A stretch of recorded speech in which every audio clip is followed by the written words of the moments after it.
Hi, my name is Andrew Taylor and I'm a specialist in program evaluation and community impact. And these three videos that you're about to see have been created with the support of the Region of Peel and United Way of Peel region as resources for you to use as you work on demonstrating the difference your program makes.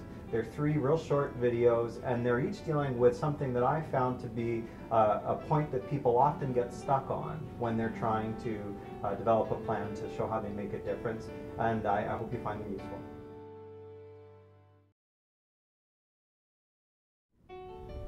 People often say if you aim at nothing, you're really likely to hit it. And that's true when it comes to program evaluation as much as it is in life in general. If you haven't got a clear understanding of the kind of change you want out of your program, it's very unlikely that you're going to be able to demonstrate that you've achieved any kind of change. And I think that's an important thing for people who work in social services to get good at. I think most of us are trained to talk about our work more in terms of how busy we are or how important the issue is that we're working on. And we're not trained as much to talk about the so what, the why it made a difference, who's better off as a result of our work. But getting good at that is important for reasons even beyond measurement. Getting good at that is the way that we translate the work that we do into terms that people who are not familiar with us can understand. That's the way we answer the question, why should I care? So what? How does that relate to me? If we can express our work in terms of the change that it makes in people's lives, we're going to be better at communicating, we're going to be better at fundraising, we're going to be better at grant writing as well as program evaluation and measurement. So in this video, what I'm going to do is give you three simple tips for getting good at explaining the change your program contributes to, or the change your program makes. Tip number one is understanding the difference between a population result and a program result. Now, a population result is a big, important statement about an issue in the community that we all think is important. We want to reduce poverty, we want to reduce violence, we want our kids to grow up healthy and strong. These are big statements about change that we all want to work towards. A program result, on the other hand, is a statement about how my little program makes a difference in the lives of the particular people that I serve. Something very small, very specific, very tied to what I do. So this table kind of reviews the differences between the two. A population result deals with large-scale change in an entire population or a very large group of people. It tends to be important. It tends to be something that ordinary people relate to, that they see as necessary, that they see as worthwhile. But it tends to name a change that no one program can achieve. It tends to name a change that only can happen when lots of different people working on different kinds of things work together. It's a large change that requires complex, interaction among a number of different groups in order for change to really happen. And for that reason, population results tend to change very slowly. Program results, on the other hand, are changes that are specific to the people served by your program.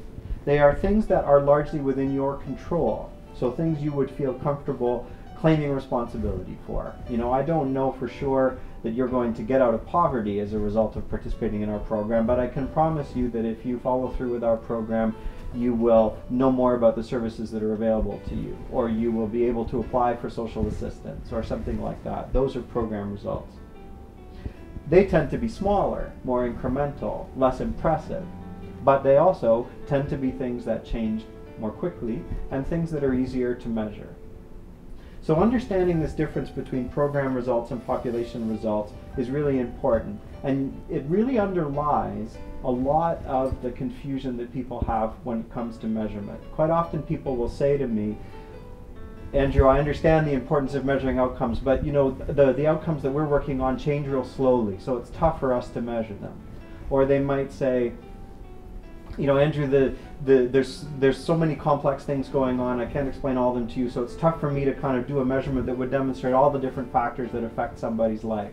And I think those statements are based on the presumption that what you're trying to do when you measure is you're trying to show the connection between your program and population change. If you kind of unpack the population change, if you say to yourself, okay, that's a big problem, we're not taking on the whole thing, we're just unpacking it into a little piece of it where we think we can make a contribution, oftentimes that reduces the feeling that it's going to be tough for us to measure that. So tip number 1, remember that distinction between population results and program results.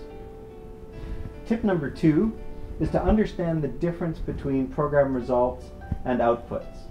You know, an output is a statement about how much work we've done, you know, how many people have come to our program, you know, how many sessions we've held, that kind of thing.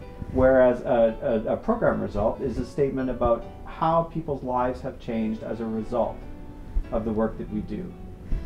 And understanding that distinction is really helpful, and I think it gets confusing for people because if you work in a certain field, if you know things about that field that a layperson doesn't know, quite often you can look at outputs, you can look at how many people are coming and who those people are and how often they're coming, and you know what they mean. You know that those outputs mean that change is happening. But a layperson, an outsider, doesn't.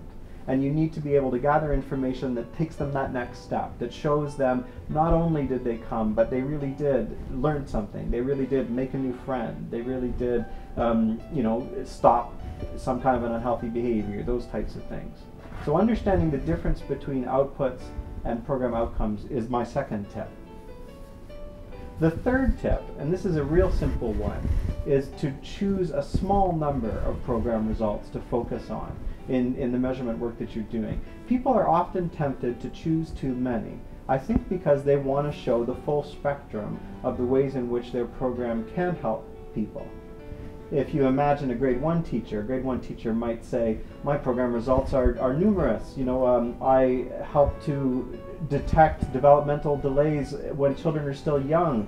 I try to help diagnose potential cases of child abuse. I inspire people to take up a love of art. I try to help people make friends, all of those things. And I would imagine from time to time those are all true in a grade 1 classroom. Those are changes that a teacher sometimes makes.